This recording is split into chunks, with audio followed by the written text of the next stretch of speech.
Se nós voltarmos lá na década de 60, quando a Petrobras começou, a indústria nacional tinha condições de fornecer em torno de 5% só do que a Petrobras comprava. Né? A refinaria Duque de Caxias, que foi a primeira refinaria construída pela Petrobras, ela teve um potencial de 5%. Né? Então, depois, ao longo do tempo, nós vimos que a necessidade de ter uma garantia operacional, de evitar problemas de alfândega, problemas de importação, nós passamos então a desenvolver inicialmente os sobressalentes brasileiros. Então, naquela época, nós fazíamos um processo de nacionalização, que hoje a gente chama de engenharia reversa, né? Que na verdade era tentar fazer no Brasil os equipamentos que antes eram importados. Esse processo demorou aí até o final da década de 70, né? E nós conseguimos fazer praticamente todas as refinarias que hoje já estão, e no final essas refinarias conseguiram chegar a um conteúdo local aí da faixa de 60%, 65%, se nós considerarmos o valor que a gente registrava na época era 85%, mas a gente sabe que tem itens comprados no Brasil que eram importados, né? Mas, na verdade, eu estou falando aí de 65% de conteúdo local, que é um valor bastante representativo em termos internacionais. Na década de 70, quando nós começamos a precisar mais, a perceber a necessidade da tecnologia, e aí veio aquela ideia, olha, o Brasil até consegue produzir no Brasil, consegue produzir internamente itens com bastante competência, mas não sabe projetar, né? Então, nessa época, a Petrobras teve aí uma iniciativa que foi muito importante. Inicialmente já tinha criado o centro de pesquisa, né? Já tinha instalado o centro de pesquisa, mas criou a engenharia básica, né? Que foi que alavancou muito a indústria nacional. Em paralelo com isso também, e aí tem um mérito do governo militar, que um dos fatores que eram muito considerados na época eram aqueles relacionados à autonomia, ao poder de decisão, ou soberania nacional. E muito claramente ficou, naquela época, que soberania nacional passa por tecnologia. Só tem soberania quem tem tecnologia. E aí, se nós olharmos sobre esse aspecto, a lei da informática foi uma medida correta. Ela foi, talvez, mal aplicada posteriormente, mas a ideia central da lei de informática nós temos que desenvolver a competência no país. Num tema central que agora, como o Fernando falou, e nós retornamos a um problema que está ligado à área de informática. Então a lei estava certa, agora foi mal aplicada e é aquela diferença entre o veneno e o remédio, a dosagem foi mal feita. Agora, na década de 80 tinha a chamada lei de similaridade, né? Quando o próprio Fernando falou também, que o governo Geisel, como presidente, definiu então uma lei que dava uma proteção para a indústria nacional na faixa de mais ou menos 100% do item, né? Quer dizer, então, tinha uma tabelinha que, de acordo com o imposto de importação, a Petrobras tinha que comprar no país com uma certa vantagem ou garantia de oferta na indústria brasileira, né? Isso durou durante algum tempo, praticamente acabou no governo Collor, mas isso tem vantagem e desvantagem. A vantagem é que nós conseguimos desenvolver um parque industrial naquela época invejável em termos internacionais. Tanto era invejável que eu mesmo, naquela ocasião, estive viajando por vários países para contar como o Brasil tinha conseguido chegar na indústria do petróleo com aquele parque, né? Então isso era um exemplo. A gente teve na China, teve em alguns países, até mesmo da Europa e na própria Noruega, que, por incrível que pareça, naquela época a gente disputava cabeça a cabeça com a Noruega. Ainda não tinha a tal da Indsoc, Norsoc, ainda não tinha tido esse impulso grande que a Noruega teve depois. Então, a lei da similaridade, ela teve uma motivação que era, na verdade, não era nada disso, né? Era porque a gente não tinha dólar mesmo para comprar. Então, qual era a opção? Nós estávamos ali perto do Setembro Negro, lá de 1982, nós não tínhamos como importar. Então, o dilema era, ou você importa o petróleo, que naquela época nós produzíamos 150 mil barris e consumíamos quase 1 milhão, né? Ou a gente importa essa diferença de 800 mil barris por dia, a um petróleo a $35 o barril, que hoje é mais de 100, quer dizer, se você trouxer pela inflação americana, estamos falando de $130 o barril, e naquela época a gente pagava $35 o barril, Qual era o dilema? Ou eu produzo no Brasil os equipamentos, porque também não tinha dinheiro para importar. Para vocês terem uma ideia, a Petrobras só tinha uma franquia de 30 milhões por ano para importar equipamentos. Então, não tinha dinheiro, o Banco Central não liberava. O que nós fazíamos era o seguinte: essa franquia, nós pagávamos com dinheiro do frete lá fora, que era um dinheiro da Fronap, lá, de frete no exterior, e íamos trocando. Na medida que a gente conseguia o financiamento no exterior, a gente ia repondo essa franquia.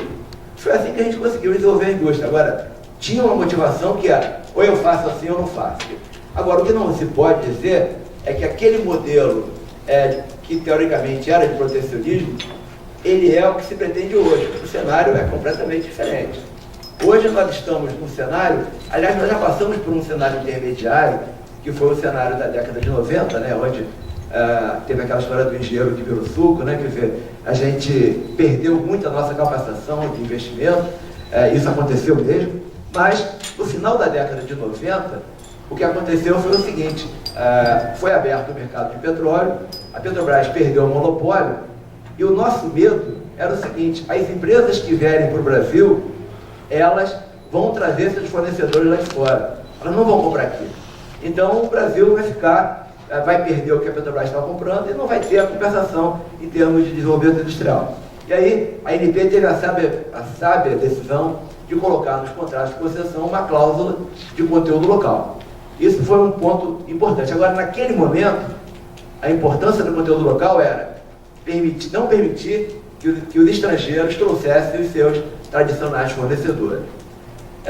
Passado um pouco mais de tempo, isso aí aconteceu o primeiro, segundo, terceiro leilão, e aí sim, já veio a outra visão, que era usar a demanda que a gente vai ter no país, que a gente ia ter no país naquela época, para desenvolver a indústria. E aí veio o conteúdo local, já com a visão da gente desenvolver o país. E aí,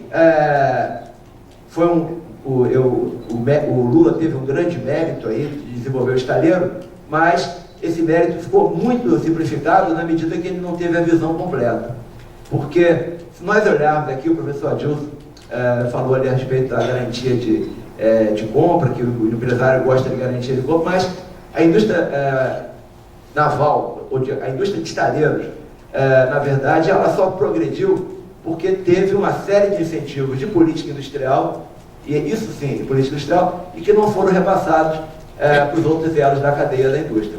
Parou nos estaleiros e parou também nos EPCistas. Eu cito aqui 10 exemplos.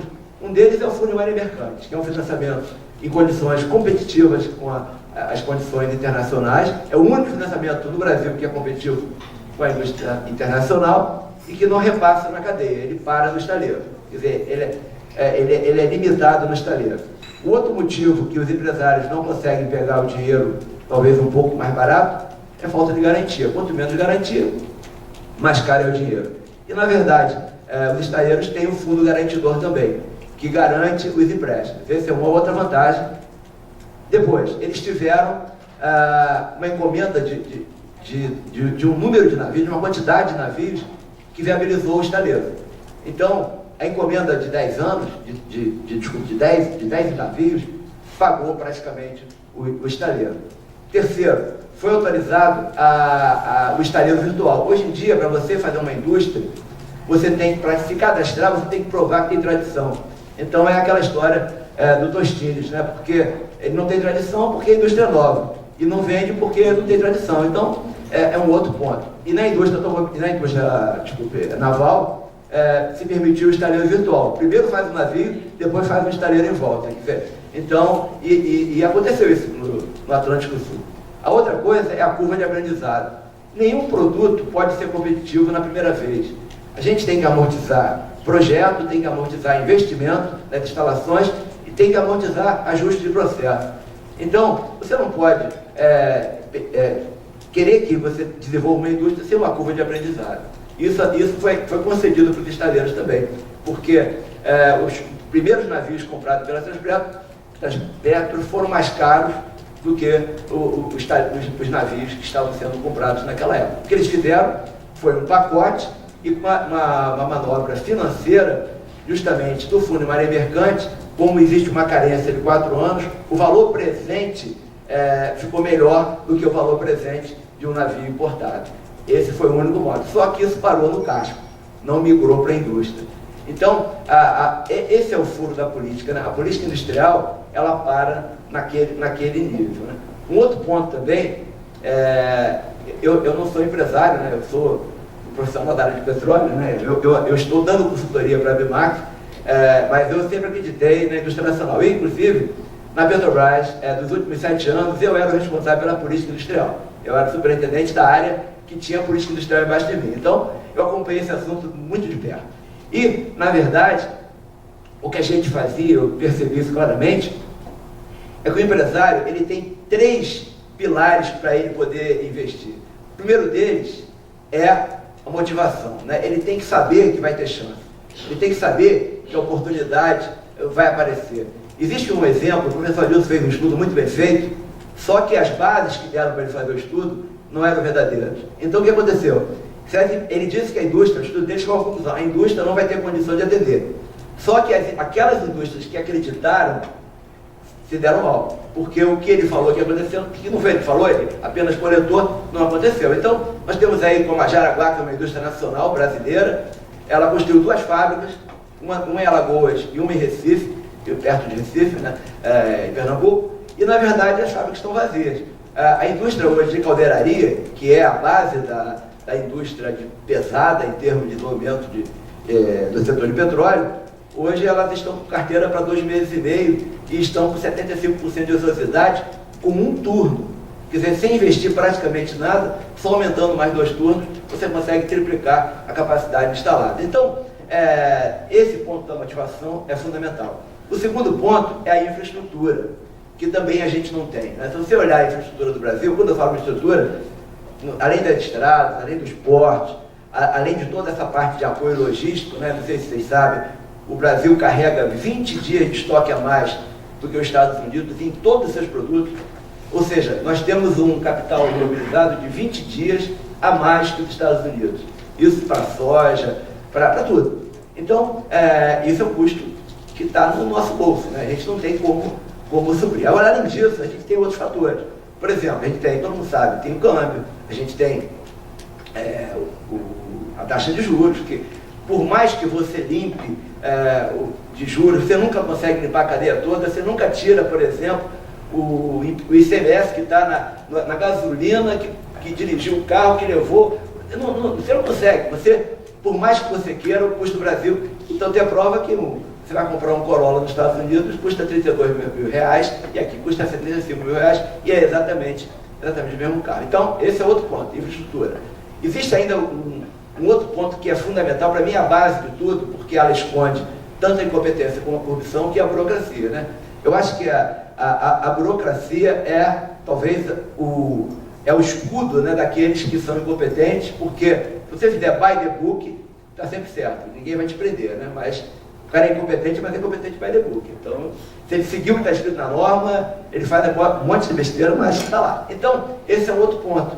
E, finalmente, também, obviamente, esconde a corrupção, né? Eu acho que, para mim, o grande erro do presidente Collor, naquela ocasião, foi ter acabado com alguns controles muito simples que tinham, né, de algumas autarquias, né? Uma delas era o próprio Conselho Nacional do Petróleo, e que isso aí acabou, de certa forma, voltando contra ele mais tarde, porque você tem uma realimentação, e a cada vez que você cria, para vocês terem uma ideia, na área ambiental, eu fui presidente de uma subsidiária da Petrobras, que era da área ambiental, tem 15 polícias diferentes, 15 polícias, que vai desde o IBAMA, da ANP, até a Polícia Federal, a Polícia Estadual, a Polícia Municipal, todas essas polícias têm polícia ambiental.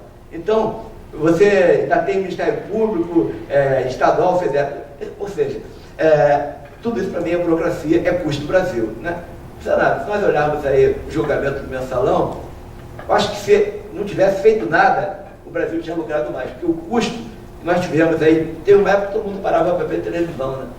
Inclusive, eu assisti uma palestra do Fernando Henrique, que ele falou uma coisa muito interessante, né? Punir um político, isso aí não é novidade. A novidade, o que é o pior para o Brasil, né, é todo mundo parar para ver, porque é uma coisa tão inusitada que todo mundo parou para ver, né? Então, isso foi um custo do país, tá? Esse é outro ponto. E o último ponto que eu acho que também é importante, que suporta, é o problema da aversão e a gente não confundir o risco com incerteza, né? Porque uma coisa é o empresário correr risco. O risco é uma coisa que você calcula, a incerteza não. Mal comparando, é como se você jogasse pôquer, né?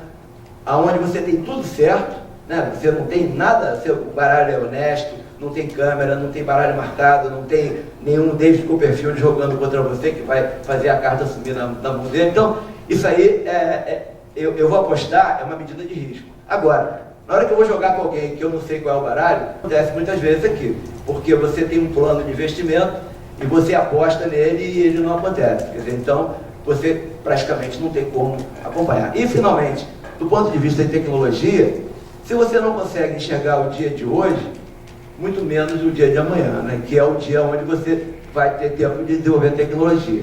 E eu participo do Comitê Gestor da CT Petro, nomeado até pelo próprio ministro, mas, na verdade, a gente se sente impotente, porque a Constituição não permite que você passe o dinheiro, eventualmente, para as empresas desenvolverem.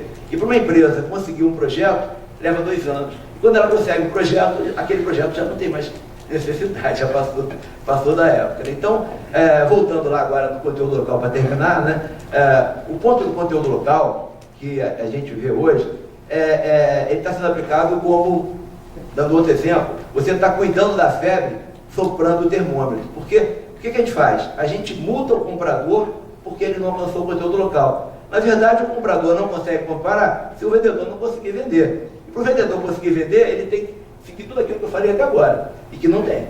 Então, isso aí é que a gente chamaria de uma política industrial, né? Que a gente não tem hoje. Quer dizer, se a gente conseguisse, pelo menos, minimizar esses outros problemas e conseguir fazer com que o nosso produto seja competitivo internacionalmente, e aí eu até discordo do nome desse aqui, tá? Do nome do evento, que eu acho que tem que ser fornecedor da indústria do petróleo, porque tem que vender aqui e vender lá fora. Então, enquanto eu for fornecedor da Petrobras, e um dia a Petrobras não comprar mais de mim, eu quebro, como aconteceu na década de 90. Então, eu acho que a gente tem que ser internacional. E também não pode ser bom em tudo, né? Eu tenho que escolher nichos em que eu sou bom e nichos em que eu não sou. Por exemplo, na indústria naval, eu acho que o Brasil tem tudo para ser o campeão em barcos de apoio. Agora, fazer barcos de grande porte ou barcos de comerciais, barcos de transporte de mercadorias, eu acho que aí já tem outras empresas que partiram na frente em países que têm muito mais escala. Agora, nós temos aqui uma encomenda de, sei lá, quase 300 barcos de apoio. Isso viabiliza a indústria nacional. E para você ir lá para fora, é muito mais fácil, porque a gente já tem escala, tá certo? Então, esses são os pontos que eu queria colocar. Obrigado. Bom, obrigado, então. Depois eu queria que comentasse um pouquinho essa nova metodologia aí da Inova Empresa, aí, que eles prometem, a FINEP promete respostas em 30 dias, aí, tentando romper com um desses grandes gargalos aí que tem. Eu queria passar a palavra, então, ao Sandro César Tojal Nunes, que é diretor da Sigmar Hall do Brasil.